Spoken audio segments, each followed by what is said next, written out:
মানচিত্র দেখলে মনে হবে রাশিয়া আর চীনের মাঝখানে মঙ্গোলিয়া চাপা পড়ে যাওয়ার কথা, কিন্তু বাস্তবে মঙ্গোলিয়া আজও দাঁড়িয়ে আছে। কিন্তু কেন? আপনি কি কখনো মানচিত্রের দিকে তাকিয়ে ভেবে দেখেছেন পৃথিবীর বড় দুটি শক্তিশালী দেশ রাশিয়া ও চীনের মাঝখানে থাকা মঙ্গোলিয়া কিভাবে টিকে আছে?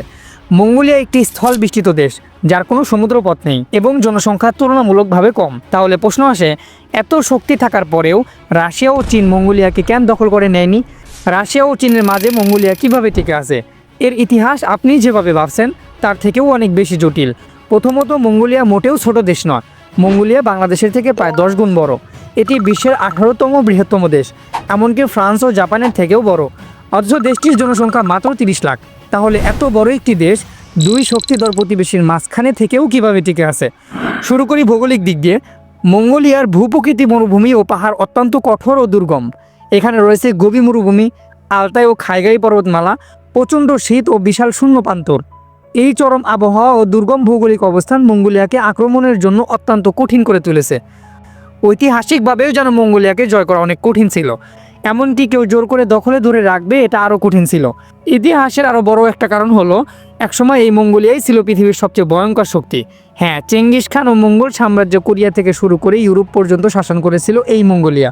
এই ইতিহাসের কারণেই দীর্ঘ সময় ধরে মঙ্গোলিয়াকে রাশিয়া ও চীন একটি বাফার স্টেট বা মধ্যবর্তী অঞ্চল হিসেবে দেখেছিল, কারণ রাশিয়া ও চীনের সাথে যুদ্ধ করার জন্য মঙ্গোলিয়া প্রস্তুত ছিল। এবং আধুনিক ইতিহাসের মোড় নেয় 20 শতকে। 1900 সালের শুরুর দিকে মঙ্গোলিয়া দুই শক্তিধর দেশের মাঝখানে আটকে পড়ে। একদিকে জার শাসিত রাশিয়া, অন্যদিকে কিং রাজবংশের চীন। 1911 সালে যখন কিং রাজবংশের পতন ঘটে, তখন মঙ্গোলিয়া এই সুযোগটা নেয় এবং স্বাধীনতা ঘোষণা করে। চীন শুরুতেই এই স্বাধীনতা মেনে নেয়নি, কিন্তু রাশিয়া এতে তুলনামূলকভাবে সমর্থন দিয়েছিল। 1924 সালের আগ পর্যন্ত মঙ্গোলিয়া ধাপে ধাপে এমন একটি রাষ্ট্র ব্যবস্থায় চলে যায় যেটা ছিল সোভিয়েত ইউনিয়নের। আর তখন সোভিয়েত প্রভাব বৃদ্ধি পায়, রাজতন্ত্রের অবসান ঘটে, কমিউনিস্ট শাসন ব্যবস্থা চালু হয়, সম্পদের রাষ্ট্রীয় নিয়ন্ত্রণ, সমাজতান্ত্রিক আদর্শ প্রতিষ্ঠাতা, ধনী গরিবের বৈষম্য কমানো, সবার জন্য শিক্ষা ও কাজ, এই নীতিতেই দেশ পরিচালনা শুরু হয়। এক কথায় মঙ্গোলিয়া স্বাধীন থাকলেও বাস্তবে সোভিয়েত ইউনিয়নের আদর্শ ও নিয়ন্ত্রণে পরিচালিত একটি সমাজতান্ত্রিক রাষ্ট্রে পরিণত হয়। এবং এই ব্যবস্থা চলতে থাকে 1991 সাল পর্যন্ত, যতক্ষণ না সোভিয়েত ইউনিয়ন ভেঙে যায়। সোভিয়েত ইউনিয়ন ভাঙার পরে মঙ্গোলিয়া বেছে নেয় গণতন্ত্র, স্বাধীনতা ও নিরপেক্ষ পররাষ্ট্রনীতি। তারা গ্রহণ করে একটি বিশেষ কূটনৈতিক নীতি, যাকে বলা হয় থার্ড নাইবো পলিসি।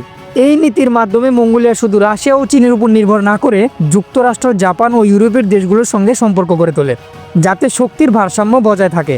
মঙ্গোলিয়া আজ বাণিজ্যের জন্য চীনের উপর, জ্বালানি ও শক্তির জন্য রাশিয়ার উপর নির্ভরশীল হলেও রাষ্ট্রীয়ভাবে তারা এখনও চেষ্টা করেছে নিরপেক্ষ ও স্বাধীন অবস্থান বজায় রাখতে। আর এই কৌশল, ইতিহাস ও ভূগোলের সম্মিলনেই মঙ্গোলিয়াকে আজ পর্যন্ত টিকে রেখেছে দুই পরাশক্তির মাঝখানে। যদি এই ভিডিওটা আপনার চিন্তাধারাকে একটু হলেও বদলে দেয়, তাহলে লাইক দিন, কমেন্ট করে মতামত জানান। আর এমন বাস্তব ইতিহাস ভিত্তিক গল্প পেতে চ্যানেলটি সাবস্ক্রাইব করুন।